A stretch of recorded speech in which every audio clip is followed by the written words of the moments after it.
Hello my dear students. तो lost spring story के पिछले पैराग्राफ में आथर रैग पिकर से क्वेश्चन करती हैं कि वो फुटवियर या स्लीपर्स या शूज़ क्यों नहीं पहनते हैं। तो उनमें से एक बच्चा आंसर देता है कि मेरी माँ ने मेरी चप्पलों को, मेरे स्लीपर्स को टांड से नीचे उतार कर नहीं दिया, इसलिए मैं नहीं पहनता हूँ। एक ने तो ये अपना एक्सप्लेनेशन दिया था स्लीपर्स ना पहनने का। तो दूसरा जो था एक बच्चा, दूसरे बालक ने आंसर दिया, even if she did he will throw them off. दूसरे ने कहा कि अगर उसकी मदर उसके स्लीपर्स को उतार करके भी दे दें तो वो क्या करेगा। कहा कि ये है उनको फेंक देगा। ये एक्सप्लेनेशन दूसरे रैग पिकर ने आथर को दिया।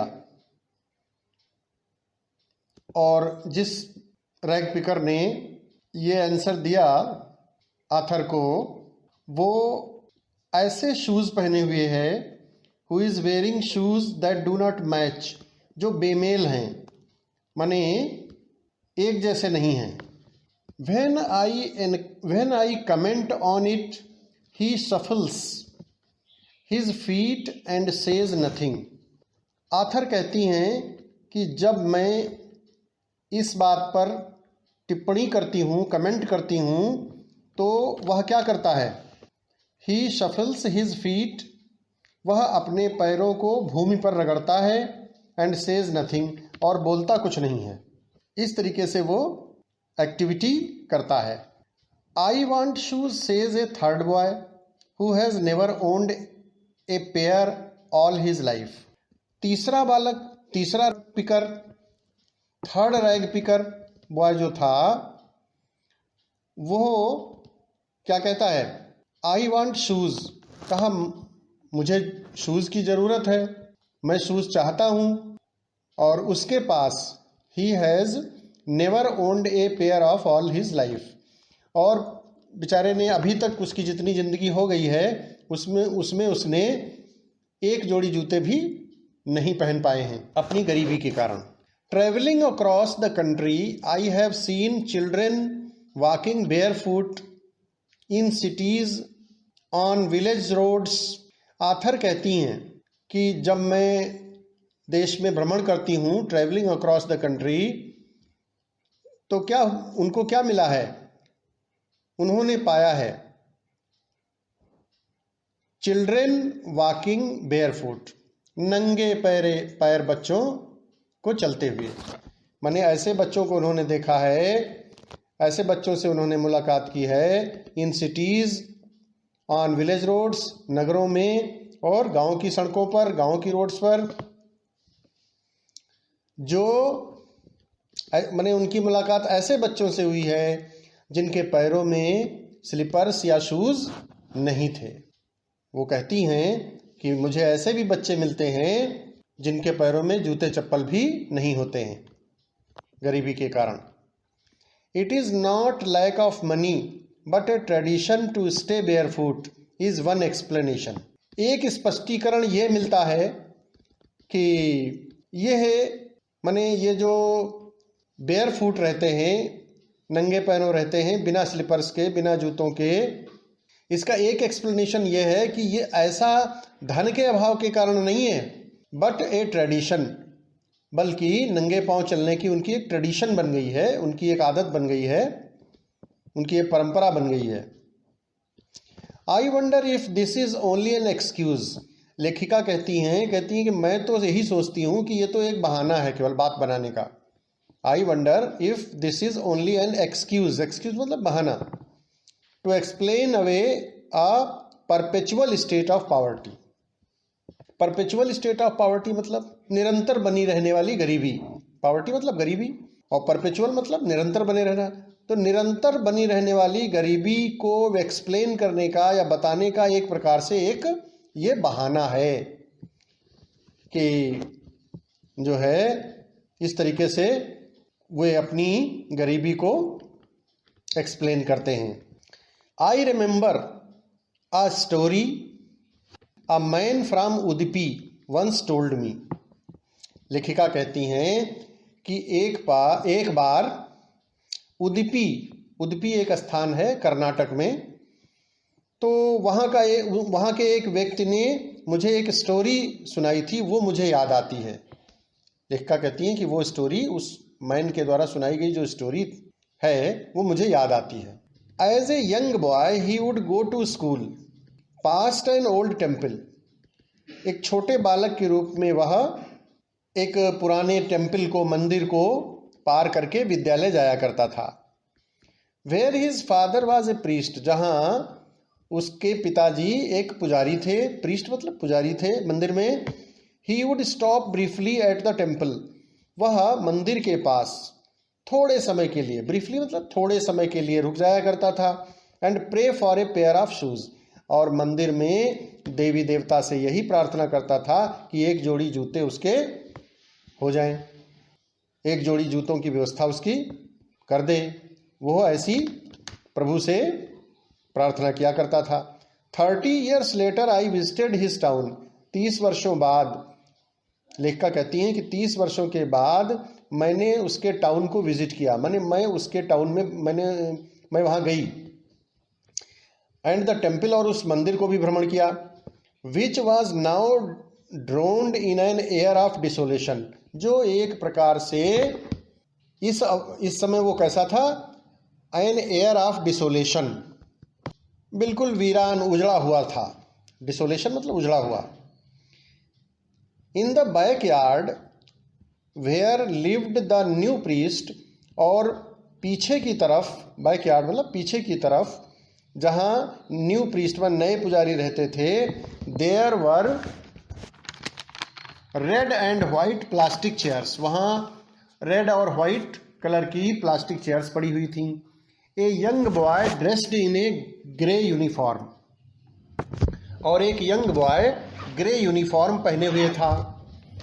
वेयरिंग सॉक्स एंड शूज, वो जूते और मोजे भी पहने हुए था। और वो अराइव्ड पेंटिंग, वो हाँफता हुआ आया। लेखिका कहती हैं कि वो हाँफता हुआ, पेंटिंग मैंने हाँफता हुआ, जैसे जब आप दौड़ लगाते हैं तो हाँफने लगते हैं, तो ऐसे ही वो हाँफता हुआ उनके पास आया। And through his school bag, और उसने अपने स्कूल बैग को एक फोल्डिंग बेड पर डाल दिया।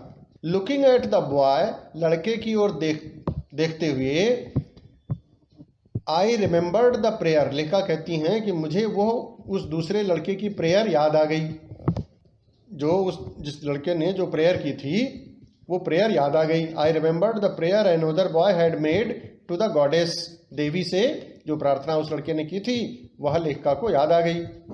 When he had finally got a pair of shoes, जब उसको शूज का एक पेयर मिल गया, माने ईश्वर ने देवी की कृपा से उसके पास व्यवस्था हो गई एक जोड़ी जूतों की, तो उसने क्या कहा, let me never lose them, हे देवी माँ अब ये मेरे जूते कभी लूज ना हो, माने खोए ना। The goddess had granted his prayer, देवी माँ ने उस बालक की प्रेयर स्वीकार कर ली थी। Young boys like the son of the priest now वोर शूज, ये लड़के यंग बॉयज अब शूज पहनते थे, जैसे कि प्रीस्ट के, पुजारी के जो का पुत्र जैसे पहनता था वैसे ही पहनते थे। But many others like the rag pickers, लेकिन बहुत सारे बच्चे जो कि रैग, कबाड़ बीनने वाले थे, रैग पिकर्स थे, लेखिका कहती हैं इन माई नेबरहुड, जो कि मेरे पड़ोस में आसपास, वे रिमेन शूलेस, मतलब उनके पैरों में अभी भी जूते या चप्पल नहीं थे, माने वे अभी भी जूते या चप्पल नहीं पहनते हैं गरीबी के कारण। My acquaintance with the rag pickers leads me to Seemapuri, मेरा रैग पिकर से परिचय, एक्वेंटेंस का मतलब होता है परिचय, मुझे कहाँ ले पहुँचाता है, मुझे कहाँ ले करके जाता है, सीमापुरी को। और सीमापुरी क्या है? Seemapuri is a place on the outskirts of Delhi, on the periphery of Delhi. Seemapuri Delhi की बाह्य सीमा पर स्थित एक स्थान है। Yet miles away from it, Delhi से मीलों दूर। मेटाफोरिकली अगर देखा जाए तो ये मीलों दूर पड़ता है। Those who live here are squatters who came from Bangladesh back in 1971। Squatters का मतलब होता है people living on a property to which they have no right, अनधिकृत रूप से रहने वाले, ऐसी भूमि पर निवास करना जो उनकी न हो। तो दोज हु लिव हियर, लेखिका हमें बताती हैं कि जो लोग यहाँ रहते हैं सीमापुरी में, वे स्क्वैटर्स हैं। स्क्वैटर्स बने अनधिकृत रूप से, वो जमीन उनकी नहीं है।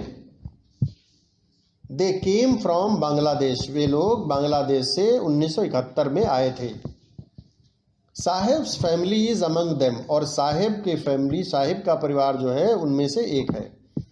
Seemapuri was then a wilderness, जब वो लोग आए थे तब सीमापुरी क्या था? सीमापुरी एक प्रकार से was a large area of land that has never been used for buildings और फॉर ग्रोइंग थिंग्स, एक प्रकार से वीरान, उजड़ी हुई बंजर भूमि थी।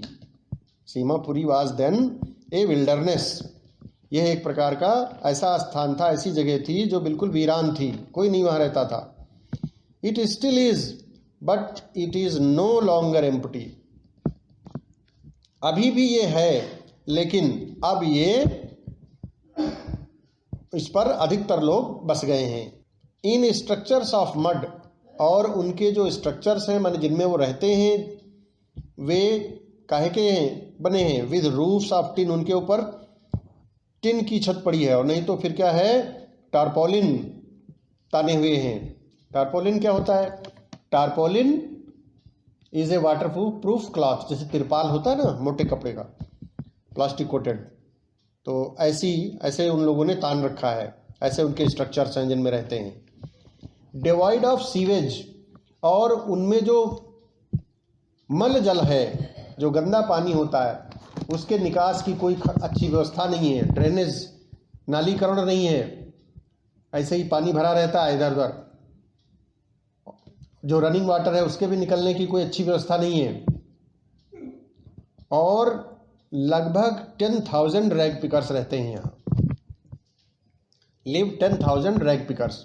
They have lived here for more than 30 years without an identity, without permits, but with ration cards that get their names on voters lists and enable them to buy grain. They have lived here for more than 30 years. ये सभी लोग लगभग ये मान के चलो कि 30 वर्षों से ज़्यादा वर्ष यहाँ रह रहे हैं, और उनके पास कोई आइडेंटिटी कार्ड, परिचय पत्र नहीं है, उनके पास परमिट नहीं है, लेकिन उनके पास राशन कार्ड है जिससे कि उनके नाम वोटर लिस्ट में आ गए हैं। And enable them two by grain, और वे अनाज प्राप्त करने में सक्षम हो जाते हैं। Food is more important for survival than an identity, परिचय पत्र की अपेक्षा अगर देखा जाए तो फूड जो है वो ज़्यादा महत्वपूर्ण है जिंदगी के लिए। If at the end of the day we can feed our families and go to bed without an aching stomach, we would rather live here than in the fields than gave us no grain, say a group of women in tattered sarees when I asked them why they left their beautiful land of green fields and rivers wherever they find food and rivers, यहाँ तक। तो food is more important, ये तो हमने पढ़ लिया है। If at the end of the day, तो देखो अब लेखिका हमें बताती हैं कि एक विमेन का ग्रुप, स्त्रियों का एक समूह जो कि इन टैटर्ड साड़ीज, जो कि फटी हुई साड़ियाँ पहने हुए थीं, जब लेखिका उनसे प्रश्न करती हैं कि वे why they left their beautiful land and green fields and rivers in Bangladesh. उन्होंने ढाका जो कि बांग्लादेश की राजधानी है उसके आसपास जो हरे भरे खेत थे, वहाँ नदियाँ थीं, वहाँ उनके घर जो बने हुए थे, उनको क्यों छोड़ दिया और यहाँ छोड़कर क्यों चली आई हैं।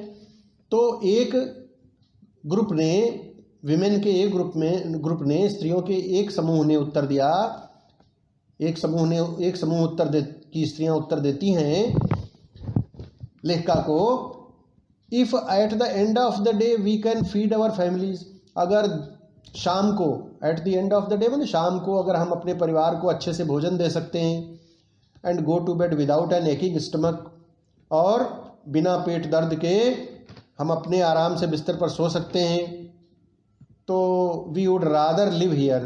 तो इसी वजह से हम लोग यहाँ चले आए हैं और यहाँ रहना ज़्यादा अच्छा पसंद करते हैं।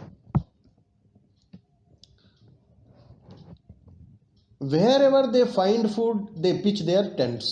जहाँ कहीं भी उनको भोजन मिलने लगता है, भोजन की व्यवस्था वो प्राप्त करने लगते हैं, वहीं वे अपने टेंट्स पिच कर लेते हैं, माने अपने टेंट्स लगा लेते हैं। दैट बिकम ट्रांजिट होम्स, जो कि उनके सचल घर हो जाते हैं। एक प्रकार से सचल घर का मतलब जैसे जहाँ उनकी आजीविका की व्यवस्था उनकी हो जाती है, वहीं वो अपने टेंट बना लेते हैं, वहाँ एक जगह से उखाड़ के दूसरी जगह। तो इस प्रकार से हम कह सकते हैं कि उनके जो घर हैं, उनके जो होम्स हैं, टेंट्स हैं, वे ट्रांजिट होम्स बन जाते हैं। Children grow up in them, बच्चे इन्हीं टेंट्स में बड़े होते हैं। बिकमिंग पार्टनर्स इन सर्वाइवल, और जिंदगी के सहभागी बन जाते हैं। And survival in Seemapuri means rag picking, और लेखिका कहती हैं कि सीमापुरी में जीवन यापन करना जीवन यापन करने का मतलब ये है कि रैग पिकिंग करना, माने कबाड़ बीनना। Through the years it has acquired the proportions of a fine art, वर्षों से ये इस फाइन आर्ट को इस स्थान ने प्राप्त कर लिया है, एक्वायर कर लिया है। Garbage to them is gold, इन बच्चों के लिए, यहाँ के लोग जो निवासी हैं उनके लिए गार्बेज क्या है, एक प्रकार से गोल्ड है। माने जो कूड़े कबाड़ का ढेर है उनके लिए वही गोल्ड है, क्योंकि कूड़े कबाड़ से वे लोग अपने काम की चीज़ें ढूंढ करके तलाशते हैं और फिर उनको बेच लेते हैं और अपनी आजीविका चलाते हैं। इसलिए garbage to them is gold. It is their daily bread, ये उनकी रोज की रोटी है। A roof over their heads, और इसी से वे अपने सिर पर एक प्रकार से रूफ माने छत माने तिरपाल वगैरह की व्यवस्था करते हैं, अपने रहने के लिए अपने घर की व्यवस्था करते हैं। Even if it is a leaking proof, भले ही वो छत जो बनाते हैं भले ही वो लीक क्यों न कर रही हो, उसमें से जल नीचे क्यों न टपकता हो, लेकिन उनके लिए वो बहुत ही कीमती चीज़ है। But for a child it is even more, लेकिन एक बच्चे के लिए इससे भी अधिक वो बहुत कुछ है। तो बच्चों, इस तरीके से मैंने लाइन बाय लाइन आपको ये खूब अच्छे से समझा दिया है। अब इन जो पैसेजेस को हमने पढ़ा है, जिन पैसेजेस को हम लोगों ने, इनसे रिलेटेड दो इम्पॉर्टेंट क्वेश्चंस बनते हैं, मैं उनको भी एक्सप्लेन कर रहा हूं, आप ध्यान से सुनिए। Survival of Seemapuri means rag picking, Seemapuri में रहने का मतलब है रैग पिकिंग माने कबाड़ बीनना, इसको एक्सप्लेन करना है। तो देखो, rag pickers living in Seemapuri on the outskirts of Delhi are very poor, जो कबाड़ बीनने वाले सीमापुरी में रहते हैं, सीमापुरी जो कि दिल्ली की बाहरी सीमा पर स्थित है, वहाँ जो लोग रहते हैं वे बहुत पुअर हैं, are very poor. They are so poor that they can not buy their shoes और स्लीपर्स, वे इतने गरीब हैं कि वे अपने शूज़ या स्लीपर्स, अपने जूते चप्पल भी नहीं खरीद सकते हैं। They do not have any proper source of income, उनका कोई प्रॉपर सोर्स ऑफ इनकम नहीं है, आय का साधन नहीं है, प्रॉपर आय का साधन नहीं है। So they depend on rag picking, इसलिए वे काहे पर निर्भर हैं, कबाड़ बीनने पर निर्भर हैं। कबाड़ बीनते हैं और उसी से अपनी आजीविका चलाते हैं। As it is the only means of survival for them, क्योंकि यही उनका एकमात्र साधन है जीवित रहने का। फिर एक क्वेश्चन, दूसरा क्वेश्चन बनता है, how does the author describe the area of Seemapuri. लेखिका जो हैं वो सीमापुरी की एरिया को कैसे डिस्क्राइब करती हैं? तो the author describes the area of Seemapuri saying that, Seemapuri area का वर्णन वो ये कह करके करती हैं that it is situated on the outskirts of Delhi, कि यह दिल्ली की वाह्य सीमा पर स्थित है Seemapuri. Most of the people living here are Bangladeshi immigrants, अधिकांश लोग यहाँ के जो रहने वाले हैं वे बांग्लादेश से आए हुए हैं। They live in structures made of mud, और वे ऐसे स्ट्रक्चर्स में रहते हैं, ऐसे घरों में रहते हैं जो कि काहे कि मिट्टी के बने हुए हैं, और with roofs of tin and tarpaulin, और जिनके ऊपर या तो टिन पड़ी हुई है या टारपोलिन माने तिरपाल इत्यादि पड़ा हुआ है। डिवाइड ऑफ सीवेज, ड्रेनेज और रनिंग वाटर, और वहाँ जो मल जल है, जो गंदा जल है, जो ड्रेनेज है, रनिंग वाटर यानी पानी जो है के निकास की कोई उचित व्यवस्था नहीं है। Most of them are rag pickers, और उनमें से अधिकांश लोग क्या हैं? रैग पिकर्स हैं, माने कबाड़ बीनने वाले हैं। तो बच्चों, मैंने इस तरीके से सभी चीज़ क्लियर कर दिया है। आप सभी अपने रजिस्टर में मीनिंग्स और ये क्वेश्चंस जो दिए हैं उनके आंसर्स, उनको भी सभी को नोट कर लेंगे। प्रिय विद्यार्थियों, अब मैं आप सभी को जो मीनिंग्स, जो डिफ़िकल्ट वर्ड्स हैं उनके जो मीनिंग्स मैंने आपके लिए बनाए हैं उनको मैं एक एक करके एक्सप्लेन भी करूँगा। आप ध्यान से सुनिए, अच्छे से आप समझ जाएंगे। तो पहला वर्ड जैसे है पैसेज में देखिए, पहला वर्ड है हमारा इवन इफ। इवन इफ का मतलब होता है despite the fact that. Despite the fact that का मतलब के होते हुए भी, या आप अपनी भाषा में कह सकते हो भले ही। इवन इफ, जैसे कभी कभी कहते हैं ना कि भले ही ऐसा हो लेकिन फिर भी ऐसा होगा, तो इस तरीके से। तो डिस्पाइट द फैक्ट ऑफ, ये डिस्पाइट द फैक्ट दैट, ये मीनिंग है किसका? इवन इफ का। तो अपने रजिस्टर में जब लिखोगे तो इवन इफ और उसके बाद बराबर का चिन्ह लगा दोगे, फिर उसका मीनिंग लिख दोगे डिस्पाइट द फैक्ट दैट। हालांकि मैं पहले समझा चुका हूं लेकिन फिर भी मैं बता रहा हूं, आपको समझा देता हूं ताकि आपको कोई दिक्कत ना हो। फिर दूसरा वर्ड है पैसेज में देखिए, मैच। मैच का मतलब होता है a thing similar to another, कोई ऐसी चीज जो दूसरे के जैसी हो, दूसरी जैसी हो, तो उसके लिए वर्ड आता है मैच। यहां पर मैच का मीनिंग है a thing similar to another. फिर थर्ड वर्ड पैसेज में है कमेंट। कमेंट का मतलब होता है रिमार्क, माने टिप्पणी करना। उसके बाद shuffles. Shuffles means walks by dragging his feet. कभी कभी क्या करते हैं हम लोग, अपने पैरों को जमीन पर खुरचते हुए चलते हैं, या अब पैर से जमीन खुरचने लगते हैं, तो इसी को कहते हैं क्या? शफल। तो शफल्स का अर्थ हो जाएगा वॉक्स बाय ड्रैगिंग हिज फीट। पांचवा वर्ड है ओन्ड। ओन माने स्वामित्व होना, तो ओन्ड का मतलब केप्ट माने रखता था या उसके अधिकार में था, पजेस्ड। फिर 6 नंबर का वर्ड है बेयर फूट। बेयर फूट का मतलब है नंगे पैर, माने बिना जूते चप्पल के, wearing no shoes or slippers. 7 नंबर का वर्ड है ट्रेडिशन। ट्रेडिशन कहते हैं जैसे कोई प्रथा हो जाती है, परंपरा बन जाती है, आदत बन जाती है, ए लॉन्ग एस्टेब्लिश्ड कस्टम, इसको हम कहेंगे, क्या कहेंगे? ट्रेडिशन। फिर 8 नंबर का वर्ड है एक्सक्यूज। एक्सक्यूज माने यहां पर बहाना, ए डिफेंस ऑफ ए फॉल्ट। जैसे कभी कोई गलती हो जाती है ना, तो हम लोग क्या करते हैं? बहाना बनाते हैं, तो उसके लिए वर्ड आता है आपका एक्सक्यूज। फिर 9 नंबर का वर्ड है परपेचुअल। परपेचुअल का मतलब होता है नेवर एंडिंग, माने जो ऐसी चीज जो कभी खत्म ना हो, न समाप्त होने वाली, कभी न समाप्त होने वाली, नेवर एंडिंग। फिर 10 नंबर का वर्ड है poverty.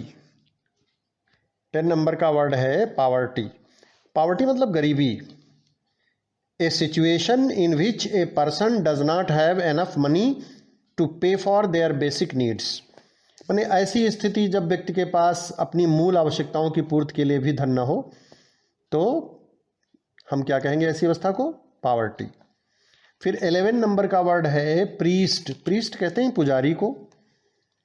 A person authorized to perform the sacred religious rites, जो धार्मिक कृत्य कराते हैं उनको हम क्या कहेंगे? मंदिर में जैसे हम पंडित जी जो होते हैं, तो जो धार्मिक कृत्य कराते हैं उनको हम प्रीस्ट कहते हैं, पुजारी। 12 नंबर का वर्ड है डिसोलेशन। डिसोलेशन का मतलब होता है a place where everything has been destroyed and is completely empty. एक प्रकार से कह सकते हो उजड़ा हुआ स्थान, डिसोलेशन। फिर 13 नंबर का वर्ड है बैकयार्ड। बैकयार्ड मतलब an area behind a house, घर के पीछे का जो स्थान होता है उसको हम कहते हैं बैकयार्ड।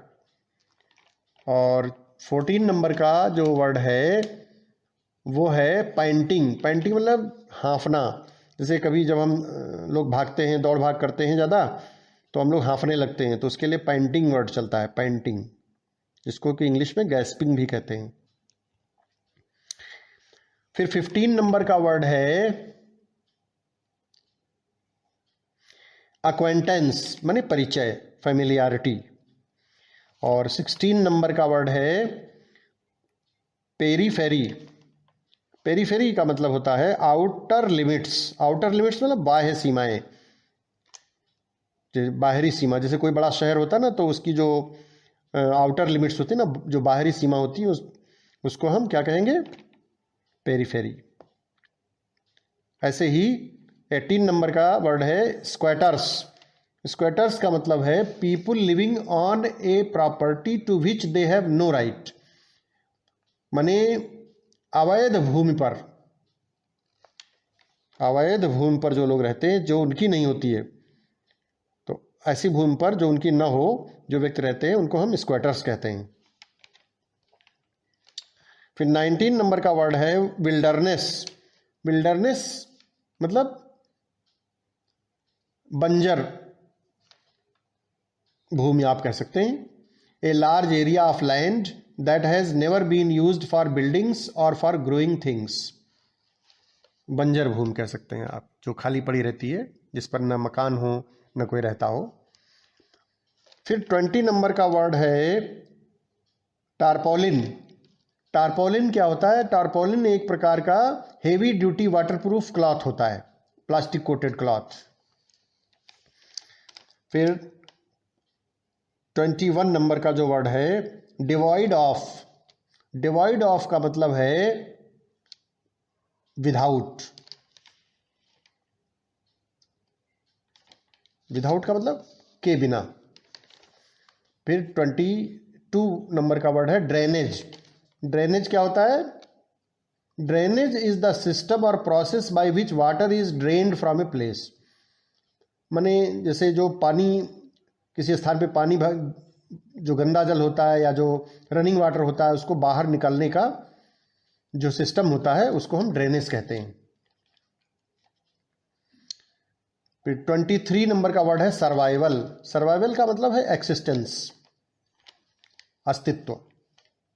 और 24 नंबर का वर्ड है पिच। तो पिच का मीनिंग है फिक्स या सेट करना। किसी चीज को फिक्स कर देते हैं आप, तो उसके लिए, जैसे तंबू लगाने के लिए यूज करते हैं, तो उसके लिए वर्ड हम तंबू लगाने के लिए क्या करेंगे? कौन सा वर्ड यूज करेंगे? पिच। तो पिच का मतलब है फिक्स या सेट। फिक्स करना या सेट करना। फिर 25 नंबर का जो है ट्रांजिट होम्स। ये ट्रांजिट होम्स से